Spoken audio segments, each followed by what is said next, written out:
We're back now with your 17 Health Watch. Yesterday, we reintroduced you to Jackie Sullivan, the longest-serving member of the City Council in Bakersfield history, who now in retirement is battling a foe tougher than any she faced in 7 elections: Parkinson's disease. This debilitating disease has long been linked to the use of powerful herbicides on cotton crops grown here in Kern, now referred to in some circles as Parkinson's Alley. So what can we do about it? Here with part 2 of his story on Parkinson's disease is 17's Robert Price.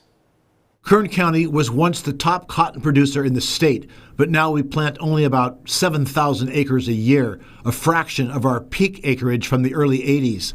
But that's still enough to make Kern County the largest consumer of the deadly herbicide paraquat in California.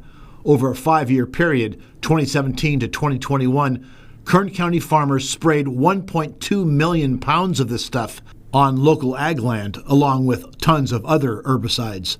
No wonder Kern County is also #1 in the state for Parkinson's disease, an incurable neurodegenerative disorder. No wonder Kern County has a dozen Parkinson's specialists and could use more. Dr. Mahip Verdi of the California Neurology Institute says this is what Parkinson's does to your brain. So in Parkinson's, these circuits, the cells in these circuits, they become less and less because of degeneration. So, and this is the abnormal scan. The difference between the two sides, see how this is a small uptake here, this is a little bit larger, but it is still not as big as the other side. Loss of smell and shoulder pain are among the early symptoms. Tremors, slowing of movement, difficulty sleeping, and stiffness can come later. Then, in more advanced stages, loss of cognitive ability. Parkinson's is not fatal. It shortens life by about 7 years, depending on the patient's age at diagnosis, but it does negatively affect quality of life. Dr. Jerry Yvonne Williams, a Bakersfield neurologist, says there are things a Parkinson's patient can do about their diagnosis. The best way to really have the best outcome, I feel, and I tell my patients and teach this mantra of, we want to improve your quality of life or maintain it. We don't let the disease get us down. There's so many great treatments, drug developments, and so forth. It makes sense to try and be as positive as you can, but also getting into exercise. All the studies have shown that exercise is so beneficial. Exercise, medication, and as former Bakersfield City Councilwoman Jackie Sullivan emphasizes when it comes to her Parkinson's diagnosis, attitude. I have a strong faith in God, and I don't feel sorry for myself. I'm just thankful that I have been so healthy as long as I have been, and it is what it is.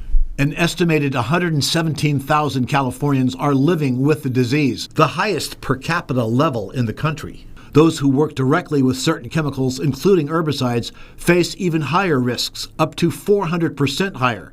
But you don't have to be in direct contact with the spray to suffer harmful exposure. Drinking well water in certain agricultural areas increases risk by 70 to 90%. What are we doing about it?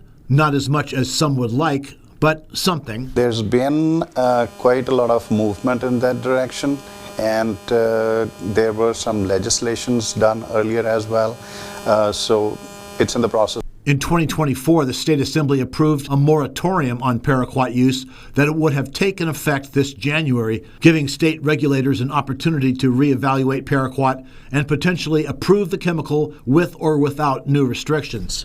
But state Senate amendments killed all those restrictions.